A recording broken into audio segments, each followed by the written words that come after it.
My name is Victoria Sterling. I'm 26 years old, and I just walked into what might be the most uncomfortable Thanksgiving dinner of my life. Before I continue this story, let me know where you're watching from in the comments below. The familiar scent of turkey and stuffing should have been comforting, but instead, it felt like walking into a battlefield. My father's house in suburban Michigan looked exactly the same as it had for the past decade. Worn leather furniture, outdated family photos on the mantel, and that persistent smell of his cheap cigars. What he didn't know, what none of them knew, was that the woman they were about to mock and dismiss had just closed an acquisition deal that morning worth more than the GDP of some small countries. I'd driven up from Chicago in my beat-up Honda Civic, the same car I'd had since college. It was a deliberate choice. Image management, you could call it. Or maybe just a defense mechanism I'd never quite shaken off. "Victoria!"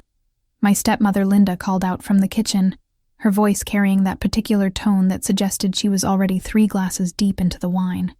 "We were wondering if you'd actually show up this year." "Wouldn't miss it," I replied, hanging my coat on the same hook I'd used since I was 16. My younger half-brother Jake emerged from the living room, already sporting his trademark smirk. "Look what the cat dragged in," he said, giving me a once-over. "Nice outfit, Vic. Thrift store?" I glanced down at my simple black sweater and jeans. The sweater had actually cost more than his monthly salary, but it was intentionally understated. Something like that.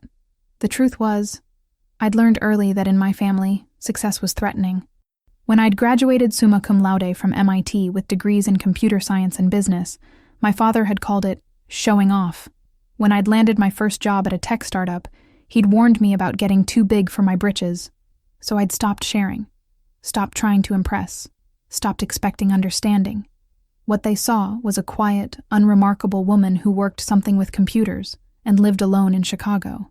What they didn't see was Sterling Dynamics, a technology conglomerate I'd built from the ground up, specializing in AI infrastructure, quantum computing research, and strategic acquisitions. My latest quarterly report showed revenues of $2.1 billion, and our current valuation had just hit $7.3 billion after this morning's merger with a European semiconductor company. "Dad's in the den," Jake said, already losing interest. "Fair warning, he's in one of his moods." I found my father exactly where I expected, in his recliner, watching football with the volume unnecessarily loud. Richard Sterling had once been a middle manager at an auto parts factory.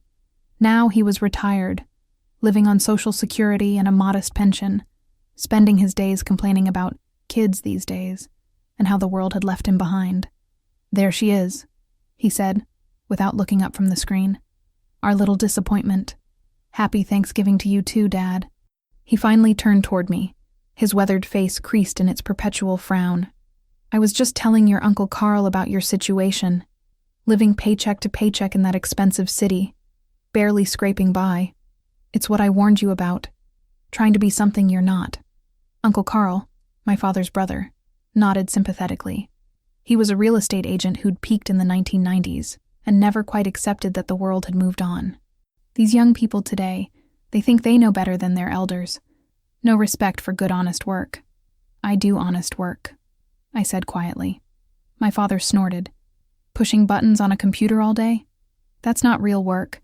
That's playing games for adults who never grew up. Meanwhile, you can barely afford rent, can you?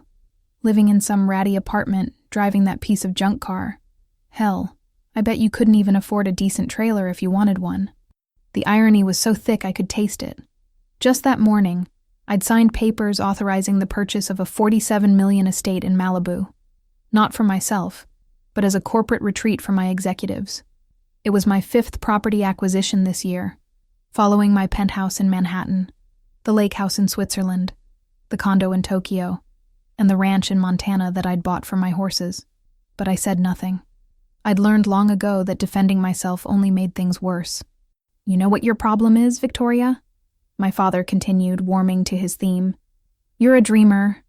Always have been. Never been willing to face reality. Look at your cousin Michelle. She married a good man, has 3 beautiful children, owns her own home. That's success. That's the American dream. Not whatever fantasy you're chasing in Chicago. Cousin Michelle smiled from across the room where she was helping Linda set the table. Michelle had married her high school boyfriend, worked part-time at a dental office, and lived in a modest 3-bedroom house with a mortgage they'd be paying off for the next 22 years. She was genuinely happy, and I respected that. But the comparison stung, especially because it was so fundamentally absurd. The dining room table was set for 12 people. Besides immediate family, there were a few neighbors, family friends, and Uncle Carl's new girlfriend, a woman named Brenda, who kept talking about her son's real job at the bank. The conversation flow was predictably mundane. Local gossip, complaints about the weather, political opinions delivered with the confidence of people who got their news exclusively from social media. I found myself zoning out, mentally reviewing the quarterly projections that my CFO had sent me earlier. Our AI division was exceeding expectations by 37%. The quantum computing research was ahead of schedule. The acquisition pipeline was robust, with 3 more targets identified for Q1 of next year. My phone buzzed discreetly. A text from my assistant. Tokyo market response positive to acquisition announcement. Share price up 14%. Congratulations, Ms. Sterling. I slipped the phone back into my pocket and tried to focus on the conversation. Victoria looks tired, Brenda was saying. Must be all that stress from working so hard just to get by. It's sad, really. Young people today, they work themselves to death and have nothing to show for it. That's the problem with her generation, Uncle Carl added. They think they deserve success without putting in the real work. Back in our day, you started at the bottom and earned your way up. I almost laughed. I had started at the bottom. I'd worked 18-hour days for 3 years, living on ramen and caffeine, coding through the night, and pitching to investors during the day. I'd been rejected by 47 venture capital firms before finding one willing to take a chance on a young woman with big ideas and no connections. I'd nearly lost everything twice. Once during the early product development phase when our servers crashed during a major demo, and again during the 2020 market crash when our main investor pulled out at the last minute. But I'd survived. More than survived. I'd thrived. I'd built something extraordinary from nothing, created jobs for over 15,000 people, and revolutionized 3 different industries along the way. She probably can't even afford to eat out at a nice restaurant, my father said, carving the turkey with more aggression than necessary. Living on takeout and instant meals, I bet. When I was her age, I could take your mother out for a proper dinner once a week, and we still saved money. The truth was, I'd had dinner at Le Bernardin in New York just 2 nights ago, meeting with a potential acquisition target over a meal that cost more than most people's weekly grocery budget. But it wasn't about the money. It was about the deal. Everything was about the deal. Maybe she'll find a nice man to take care of her, Linda suggested, with what she probably thought was kindness. Someone stable, with a real career. A girl needs security. I thought about David, the investment banker I'd been casually seeing. He was successful by most standards, pulling in about $300,000 a year. He'd been trying to impress me for months with stories about his expensive watches and his condo in River North. What he didn't know was that I made more in a day than he made in a year. The problem with Victoria, my father said, really getting into his stride now, is that she's always been unrealistic. Even as a kid, always talking about big plans, big dreams. Never understood that success comes from being practical, working hard at a steady job, building something real and solid. Jake nodded sagely. She needs to come back to reality. Maybe move back here where the cost of living is reasonable. Get a job at one of the local businesses, something she can handle. I felt my jaw tighten. Jake had dropped out of community college after 1 semester and was currently unemployed, living in our father's basement and spending his days playing video games. The local businesses he was referring to were mostly struggling shops in a town that had been economically declining for decades. The conversation continued around me, a familiar symphony of condescension and pity. They talked about me like I wasn't there, dissecting my life choices, predicting my inevitable failure, offering unwanted advice based on complete ignorance of my actual circumstances. She's always been stubborn, my father said. Too proud to admit when she's wrong, too proud to ask for help. That's going to be her downfall. Uncle Carl's girlfriend Brenda nodded sympathetically. My ex-husband was like that. always chasing some get-rich-quick scheme instead of appreciating what he had. Men like that never learn. I bit my tongue. The irony was exquisite. They were worried about me chasing unrealistic dreams while sitting in a house that I could buy and demolish without making a dent in my quarterly bonus. My phone buzzed again. This time it was my head of security, confirming the schedule for my flight back to Chicago. I'd be taking my private jet from a small airport about an hour away. The plane was a Gulfstream G650 that I'd purchased last year, primarily for efficiency, but partly because I'd gotten tired of dealing with commercial airline delays. "What's that? Work?" my father asked, noticing me checking my phone. "On Thanksgiving? That's what I'm talking about. No work-life balance. They're probably threatening to fire you if you don't answer immediately. That's no way to live." I could have told him that nobody threatens to fire someone who owns the company. Instead, I said, "Just a quick message." The meal continued, each course accompanied by a fresh round of commentary on my perceived failings. When dessert arrived, Linda's famous pumpkin pie, the conversation turned to holiday plans. "We're going to Mexico next month," Michelle announced. "Just a little resort vacation. Nothing fancy, but we saved up all year for it." "That sounds wonderful," I said, and I meant it. Michelle worked hard for her modest pleasures, and she deserved every bit of happiness she could create. "What about you, Victoria?" Linda asked. "Any vacation plans? Oh, wait, you probably can't afford to travel." I thought about my upcoming trip to Singapore next week for the Asia-Pacific expansion meeting, followed by a stop in London to tour our new European headquarters. After that, I'd be joining the board of directors for our Swiss subsidiary for a retreat in Davos. "Nothing definite," I said. "That's the thing about living beyond your means," my father said, settling back in his chair with his coffee. "No room for the good things in life. All work and no play. And for what? So you can barely afford to keep a roof over your head?" Uncle Carl shook his head sadly. "It's that Chicago mentality. Everyone thinking they're going to strike it rich. Nobody willing to accept their place in life. Back here in Michigan, we understand the value of honest work and living within your means." The conversation was becoming increasingly difficult to endure. Every assumption they made was not just wrong, but spectacularly, almost comically wrong. I was starting to feel like I was trapped in some sort of bizarre social experiment. "You know what Victoria needs?" Brenda said, her voice full of unwanted wisdom. "A good man to set her straight.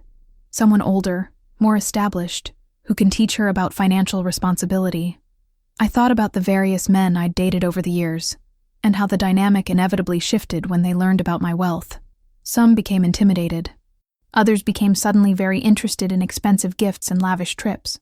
A few became actively hostile, their egos unable to handle being with a woman who was more successful than they were. "The thing is," my father continued, "Victoria's always been too stubborn to listen to good advice.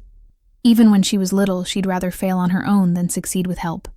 That much was true. I had always been stubbornly independent. It was a trait that had served me well in business, even if it made family relationships complicated. "Maybe she'll learn," Uncle Carl said charitably. "Sometimes people need to hit rock bottom before they're willing to change." Rock bottom. I almost smiled. My rock bottom would have been most people's wildest dreams of success. The evening dragged on. More coffee, more conversation about people I didn't know, more casual dismissal of my life choices. I found myself studying their faces, trying to understand how they could be so confident in their judgments while being so fundamentally wrong about the basic facts. It wasn't malicious, exactly. They genuinely believed they were showing concern, offering wisdom, expressing love in the only way they knew how. But their love was conditional on my accepting their vision of who I should be, and that vision was completely incompatible with who I actually was. Around 9 o'clock, I made my excuses and prepared to leave. The goodbyes were a familiar ritual of half-hearted promises to stay in touch and vague invitations to visit. "Think about what we talked about," my father said, walking me to the door. "It's not too late to change course. Come back home, find a nice local job, settle down with someone practical, stop chasing fantasies." "I'll consider it," I said, knowing I wouldn't. He hugged me briefly, awkwardly. "I just want you to be happy, Victoria. And successful. Real success. Not whatever illusion you're chasing in that big city." "I know, Dad."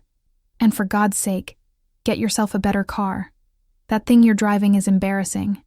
Makes it look like you can barely afford a trailer, let alone a decent apartment. There it was again.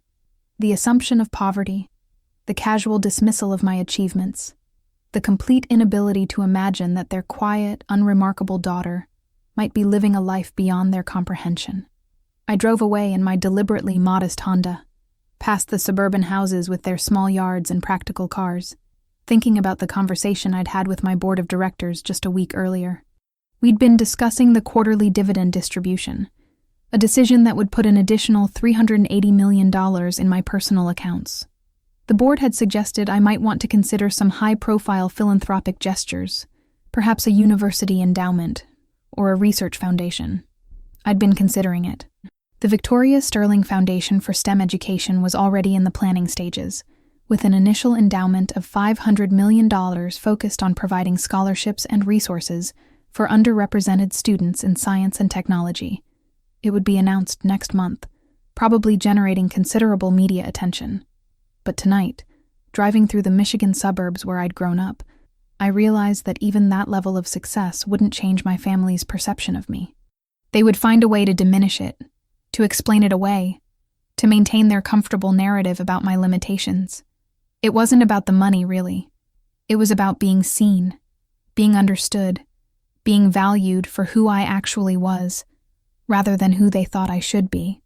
My phone rang as I reached the highway. It was my assistant, calling from her home in California. Ms. Sterling, I'm sorry to bother you on Thanksgiving, but I wanted to confirm your schedule for tomorrow. The Singapore trip has been moved up by one day, so we'll need to leave Friday evening instead of Saturday morning. That's fine, Sarah. Any particular reason for the change? The Minister of Technology wants to personally meet with you before the press announcement. Apparently, the Singapore government is very excited about our new data center project. The Singapore project was a $3 billion investment in quantum computing infrastructure that would create about 3,000 jobs and establish Southeast Asia as a major hub for our operations. It was the kind of deal that would be front-page news in the international business press. And Ms. Sterling, I hope you had a pleasant Thanksgiving with your family. I thought about how to answer that. It was illuminating. After I hung up, I drove in silence for a while, processing the cognitive dissonance of the evening.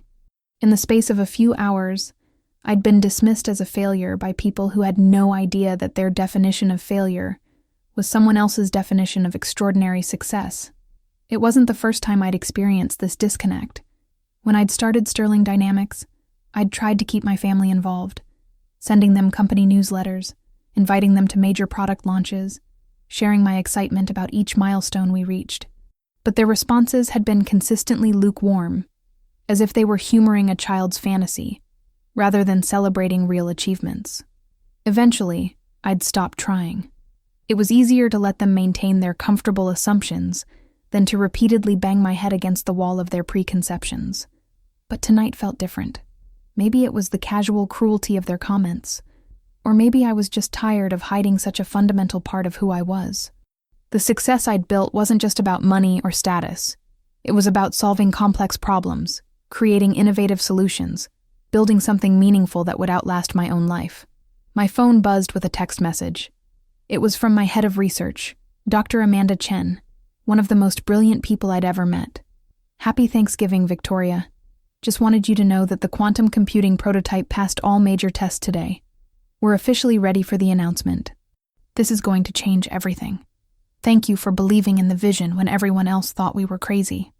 I smiled, feeling some of the tension from the evening start to ease. This was why I did what I did. Not for family approval or social recognition, but for moments like this, when years of hard work and calculated risks paid off in breakthrough achievements. The next morning, I was back in my Chicago office by 7 a.m., preparing for the trip to Singapore. My assistant Sarah had everything perfectly organized, as always. Flight plans, hotel reservations, meeting schedules, background briefings on every person I'd be meeting with. The press release for the Singapore project goes out Monday morning, she said, handing me a folder of documents. We're expecting significant coverage in the Wall Street Journal, Financial Times, and Bloomberg.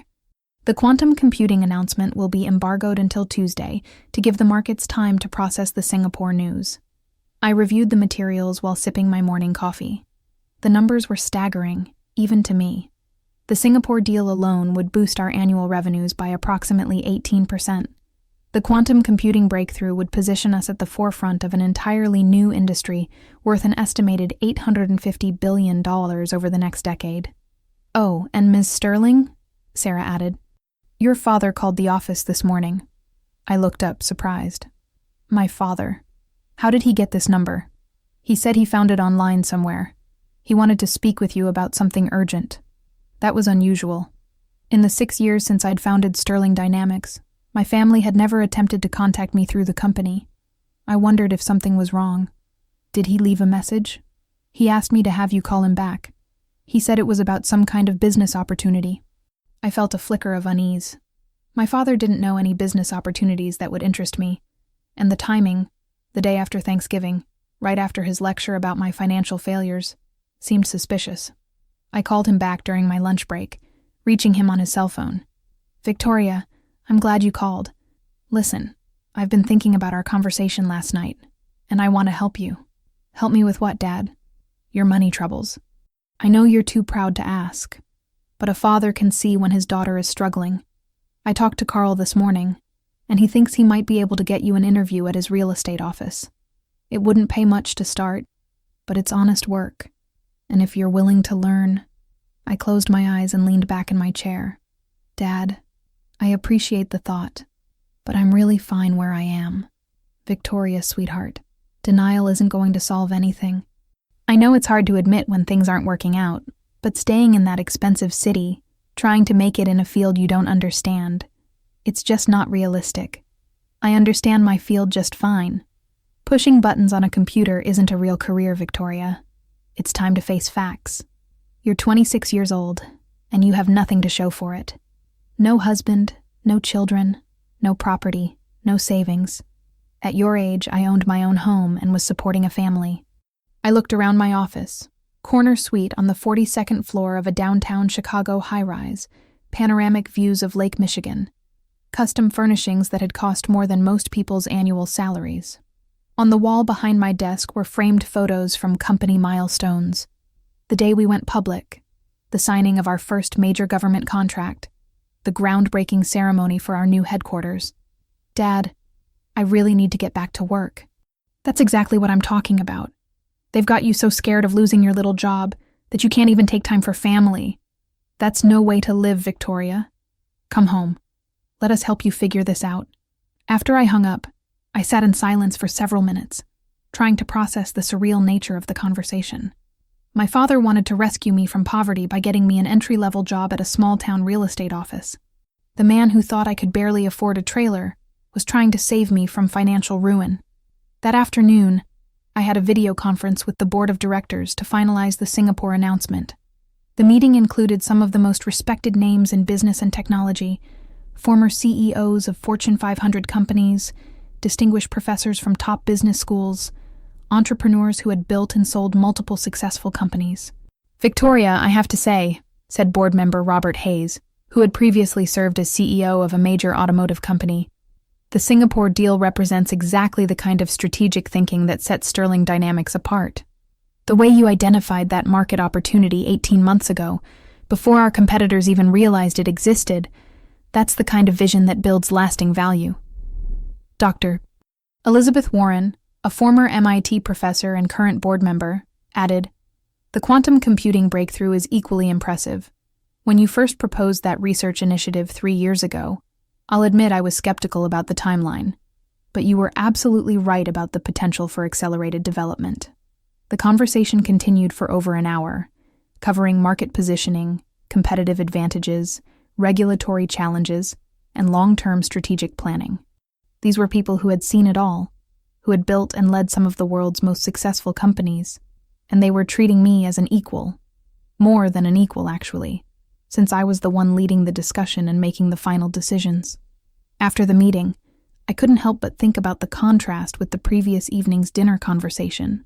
Here were people who understood the complexities of running a modern technology company, who appreciated the vision and execution required to build something from nothing. They saw me as a successful entrepreneur and respected business leader. But to my family, I was just Victoria, the dreamer who couldn't face reality. That evening, I was reviewing financial projections in my home office when my phone rang. It was my half-brother Jake. "Hey, Vic. Dad told me he talked to you today about that job opportunity." "Yeah, he mentioned something." "Look, I know you're probably embarrassed about how things have worked out, but there's no shame in starting over. We've all been worried about you, living in that expensive city, trying to make it in a field that's way over your head." I set down my pen and rubbed my temples. "Jake, what exactly do you think I do for work?" "I don't know. Something with computers." "Dad said you push buttons all day." "I'm the founder and CEO of a technology company." There was a pause. "Vic, come on. Don't make it sound bigger than it is. We're trying to help you here." "I'm not making it sound bigger than it is. I'm the founder and chief executive officer of Sterling Dynamics. We're a publicly traded company with over 15,000 employees." Another pause, longer this time. "Victoria, that's not funny. Why would you lie about something like that?" "I'm not lying. Look, I know you're upset about last night, but making up stories isn't going to solve anything. Dad's just trying to look out for you. We all are." I realized that Jake literally could not process what I was telling him. The idea that his quiet, unremarkable sister might be running a major corporation was so far outside his frame of reference that he couldn't even consider it as a possibility. "Jake, what would it take to convince you that I'm telling the truth?" "I don't know, I guess. I mean, if you really ran some big company, wouldn't we have heard about it? Wouldn't you have money and stuff?" "I do have money. Quite a lot of money, actually." "Then why do you drive that crappy car? Why don't you have a nice house? Why do you dress like you shop at thrift stores?" Those were actually good questions.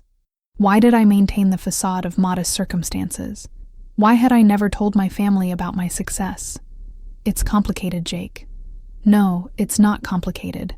You're lying because you're embarrassed about how your life turned out, and that's okay. We still love you. But don't make up crazy stories about running some big company.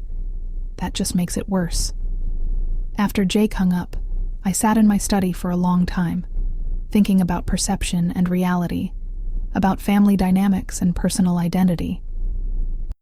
I'd built one of the most successful technology companies of the past decade, but to my family, I was still the little girl who dreamed too big and never learned to be practical. On Friday evening, I boarded my private jet for the flight to Singapore. My usual travel companions were aboard: my chief of staff, my head of security, and 2 senior executives from the Asia-Pacific division. As we climbed to cruising altitude, I found myself looking down at the lights of Chicago, thinking about the strange double life I'd been living. "Ms. Sterling," my chief of staff said, "I've been reviewing the media strategy for next week's announcements. We should probably prepare you for some pretty intense coverage. The Singapore deal is going to be front-page news in most of the major business publications." I nodded absently. Front-page news. International coverage. Congressional hearings about foreign technology investments. Stock price volatility. Analyst upgrades. Investor conferences. And through it all, my family would remain convinced that I was struggling to pay rent on a shabby apartment. The Singapore trip was a triumph. The government meetings went perfectly. The press conference generated enormous positive coverage, and our stock price jumped 23% on the news. The quantum computing announcement the following Tuesday added another 31% gain, making it one of the best weeks in Sterling Dynamics history. I returned to Chicago on Wednesday evening, exhausted but satisfied. The Asia-Pacific expansion was now officially underway, with construction beginning on our Singapore facilities within 60 days. The quantum computing research had attracted interest from 3 major government agencies and dozens of potential corporate clients. But the real test was waiting for me in my email inbox. A message from my father. "Victoria, I saw something on the news about a company called Sterling Dynamics. The name sounded familiar, so I looked it up online. There's a woman with the same name as you who runs this company. Is this some kind of identity theft situation? Should you call the police? Let me know if you need help dealing with this. Love, Dad." I stared at the email for several minutes, trying to decide how to respond. After 6 years of hiding my success, the truth was finally emerging. The question was whether my family would be able to accept it. I picked up my phone and called my father. "Dad, it's Victoria. I got your email." "Victoria, thank God you called. I was worried someone was using your name for some kind of scam. This Sterling Dynamics company, have you heard of them? Apparently they're worth billions of dollars, and their CEO has the same name as you. Dad, there's no identity theft." "That woman is me." Silence. "What do you mean that woman is you?" "I mean, I'm the founder and CEO of Sterling Dynamics. I have been for 6 years. More silence. "Victoria, that's not possible." "Why isn't it possible?" Because you work with computers. You're barely making ends meet. You drive that old car. You live in a tiny apartment. I drive an old car because I like to keep a low profile. My apartment isn't tiny. It's a penthouse. And yes, I work with computers, but I also run a company that develops computer technology. Victoria, I don't understand. If you really run this company, why didn't you tell us? Why did you let us think you were struggling? That was the question I'd been asking myself for years. Why had I allowed them to believe I was failing when I was actually succeeding beyond my wildest early dreams? Because every time I tried to share good news with you, you found a way to diminish it. When I got my degrees, you said I was showing off. When I got my first job, you said I was getting too big for my britches. When I started my company, you said I was chasing fantasies. So I stopped sharing. But Victoria, this is different. This is huge. Why wouldn't you tell us about something this important? Because I didn't want it to change how you saw me. And honestly, I wasn't sure you'd believe me. Of course we'd believe you. You're our daughter. We love you. Dad, 2 minutes ago you thought I was the victim of identity theft because the idea of me running a successful company was literally inconceivable to you. Another long pause. Victoria, I need to ask you something, and I want you to be honest with me. Is this really true? Are you really the CEO of this company? Yes, Dad. It's really true. And you're worth, the articles online say, according to Forbes' latest estimate, my net worth is approximately $4.2 billion. I heard him take a sharp breath. $4.2 billion? Give or take a few $100 million, depending on the stock price. Jesus Christ, Victoria. I waited for him to process this information. I could hear Linda in the background, asking what was wrong, but he didn't answer her. Dad, are you okay? No, I'm not okay. I'm trying to understand how my daughter became one of the richest people in America without me knowing about it.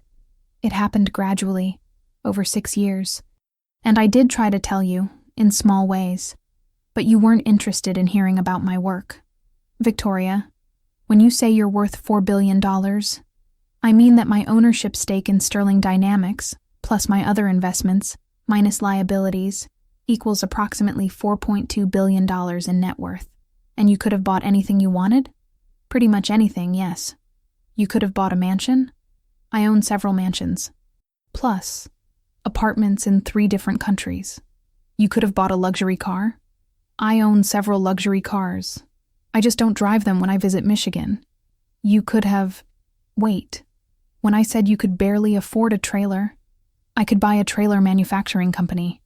Actually, I looked into acquiring one last year, but the numbers didn't work out. Another long silence. Victoria, I need to call you back. I need to think about this. He hung up, leaving me sitting in my office, staring out at the Chicago skyline. I felt a strange mixture of relief and apprehension. After years of hiding the truth, it was finally out there. But I had no idea how my family would react once the initial shock wore off. The next few days were surreal. My phone rang constantly. My father, Linda, Jake, Uncle Carl, various cousins and family friends who had somehow heard the news. The conversations followed a predictable pattern. Disbelief, followed by amazement, followed by a kind of awkward reverence that made me deeply uncomfortable. Victoria, I can't believe you let us worry about you all these years, Linda said during one call. We thought you were struggling, and you were actually more successful than anyone we've ever known. I wasn't struggling. But why didn't you tell us? Why did you let us think you were barely getting by? It was a question I was asked repeatedly, and I found myself giving different answers each time, trying to explain something I didn't fully understand myself. To Jake, I wanted you to see me as your sister, not as a wealthy person. To Uncle Carl, I didn't want money to change our relationship. To my father, I wasn't sure you'd believe me. All of these answers were true, but they weren't the whole truth. The whole truth was more complicated, rooted in years of feeling misunderstood and underestimated by people who claimed to love me, but seemed incapable of seeing who I really was. The media attention was intense but manageable. My communications team had dealt with high-profile coverage before, and they were skilled at controlling the narrative. The focus remained on the business achievements rather than my personal background, which was exactly how I wanted it. But the family dynamics were more challenging to navigate. Suddenly, everyone wanted to visit Chicago. Everyone wanted to see my real life. Everyone had investment ideas they thought I should consider. You could set up Jake with a job at your company, my father suggested during one particularly awkward phone call. He's smart. He just needs the right opportunity. I thought about Jake, who had never held a job for more than 6 months, trying to navigate the high-stakes, fast-paced environment of Sterling Dynamics. It would be a disaster for everyone involved. Dad, I don't hire family members. It's a company policy. But surely you could make an exception. No exceptions. It's too complicated, mixing family and business. I could hear the disappointment in his voice, but I held firm. I'd seen too many family businesses destroyed by nepotism and conflicted loyalties. Sterling Dynamics was built on merit and performance, and I wasn't going to compromise those standards. The most difficult conversation came 2 weeks later, when my father called to apologize. Victoria, I owe you an apology. A big one. For what, Dad? For not believing in you.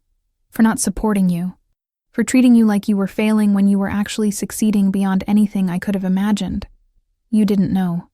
I should have known. I should have paid attention. I should have listened when you tried to tell me about your work. It's okay, Dad. No, it's not okay. I spent years telling you to be realistic, to stop chasing dreams, to settle for less. And the whole time, you were building something incredible. I was completely wrong about everything. I felt tears starting to well up in my eyes. This was the conversation I'd been waiting for, without realizing I'd been waiting for it. Dad, I just wanted you to be proud of me. Victoria, I am proud of you. I'm so proud I can barely speak. You built something amazing, and you did it on your own, without any help from us. You're stronger and smarter, and more determined than I ever gave you credit for. Thank you. But I need you to understand something. The reason I was so hard on you, the reason I kept telling you to be practical, it wasn't because I didn't believe in you. It was because I was afraid for you. I was afraid you'd get hurt, afraid you'd fail, afraid you'd be disappointed. I know, Dad. I was trying to protect you by encouraging you to have lower expectations. But I was wrong. You didn't need protection. You needed support. And I failed to give you that. We talked for over an hour, the longest genuine conversation we'd had in years. He asked about the company, about my work, about my plans for the future. He listened without judgment, without trying to offer advice or criticism. For the first time, I felt like he was seeing me as I actually was, rather than as he thought I should be. Near the end of the conversation, he said something that surprised me. Victoria, there's one thing I need to know. When I said you could barely afford a trailer, how much did that hurt? I thought about it carefully before answering. It hurt because it wasn't true. But more than that, it hurt because it showed how completely wrong your perception of me was. You were so confident in your assessment, so certain about my limitations, and you were wrong about everything. I'm sorry. I know you are. Will you forgive me? Dad, there's nothing to forgive. You were doing what you thought was best. No, Victoria. I was doing what was easiest for me. It was easier to assume you were failing than to try to understand what you were actually accomplishing. Christmas that year was different. I flew my family to Chicago for the holidays, putting them up in a luxury hotel downtown and showing them my real life for the first time. They toured the Sterling Dynamics headquarters, met some of my employees, saw the innovation labs and the executive offices. Jake was particularly impressed by the technology demonstrations. Vic, this quantum computing stuff, is this really the future? It's one possible future. We're trying to make it a reality. And you invented all this? I didn't invent quantum computing, but my team has made some significant advances in practical applications. We've got some of the brightest minds in the field working on problems that could revolutionize how we process information. My father stood in my office, looking out at the panoramic view of Lake Michigan.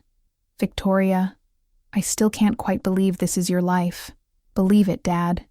When I look around this office, when I see how your employees treat you, when I read about your company in the newspaper, it's like you're a completely different person from the daughter I thought I knew. I'm the same person I've always been. You just never saw this side of me. He nodded slowly. I think that's the part that bothers me the most. You've been this extraordinary person all along, and I was too blind to see it. On Christmas morning, I gave my family members gift packages that included stock certificates for Sterling Dynamics. Not enough to make them wealthy, but enough to give them a stake in the company's future success. I want you to understand that this isn't charity, I told them. This is an investment in people I care about, but it comes with conditions. You can't sell these shares for at least 5 years, and if you ever need money, you come to me directly rather than borrowing against them. My father held his stock certificate with shaking hands. Victoria, this is too much. It's not too much. It's exactly what I want to give you. Later that evening, as we sat around the fireplace in my penthouse apartment, Linda asked the question that I'd been expecting. Victoria, why now? Why did you finally decide to tell us the truth? I thought about it for a moment. Because I realized that hiding my success wasn't protecting anyone. It wasn't protecting you from feeling bad about your own choices. And it wasn't protecting me from your judgment. It was just creating distance between us. Do you think things will be different now? Jake asked. I hope so. I hope we can build a relationship based on honesty rather than pretense. Uncle Carl, who had been unusually quiet all evening, finally spoke up. Victoria, I owe you an apology too. I spent years giving you advice about business and success, and it turns out you know more about both than I ever will.